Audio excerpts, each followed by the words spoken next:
L'arachide. L'arachide se cultive un peu partout en Afrique.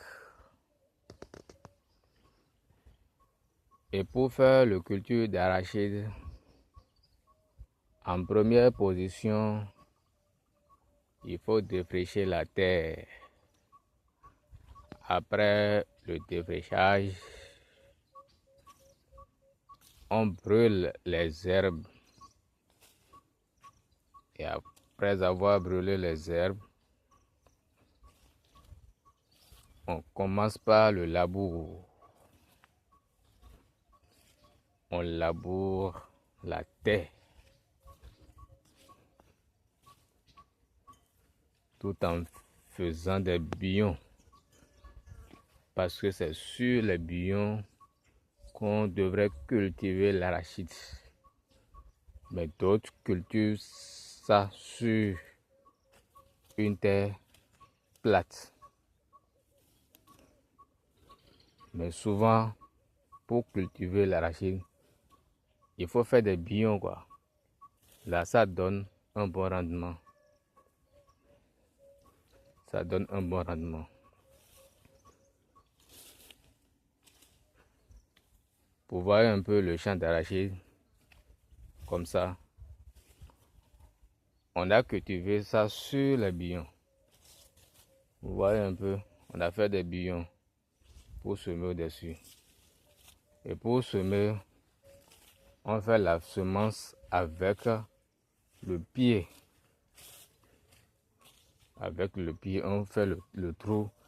Avec le pied, on met l'arachide dedans, on fait ça encore avec le pied même. Et l'écartement qui sont entre eux est quelque chose de 4 cm comme ça. Il a un écartement de 4 à 6 cm comme ça. Entre eux, ça dépend de la fertilité de la terre. Ça dépend de la fertilité de la terre. Si la terre est bien fertile,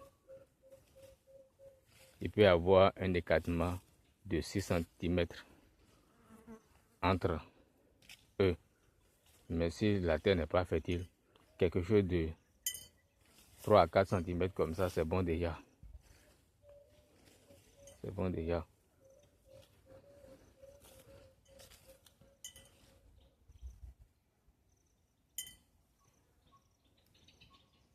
Et après la germination, on commence par compter des jours pour pouvoir faire le saclage.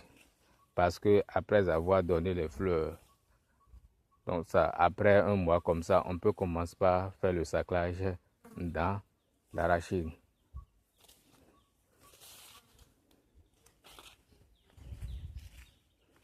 Et après 3 mois, on fait la récolte. On les arrache de la terre pour pouvoir commencer par les décortiquer avec la main.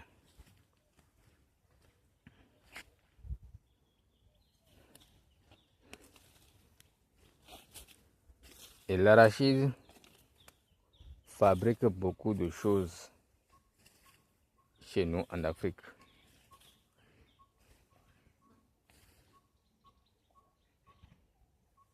On fait le beurre d'arachide avec l'arachide. Et pour faire le beurre là, d'arachide, il faut griller l'arachide sur le feu d'abord, tout en prélevant la peau. On enlève sa peau. Et après avoir enlevé la peau, là, il faut mettre ça dans le moulin pour moudre. Après avoir moudre, on ajoute un peu de l'eau dessus pour commencer par remuer. Et ça donne l'huile d'arachide en même temps. Si on ajoute un peu de l'eau et on remue là, le sauter un peu. Et après ça, on commence par faire le beignet pour mettre ça dans l'huile qui est déjà sur le feu. Et après ça, c'est cuit. C'est comme ça qu'on fait beignet d'arachide. D'autres fait griller et prend ça avec du gari. C'est bon encore. D'autres fait amuse-gueule avec l'arachide. Donc ça dépend ce que chacun voulait faire avec son arachide. Donc c'est quelque chose qui est très bon.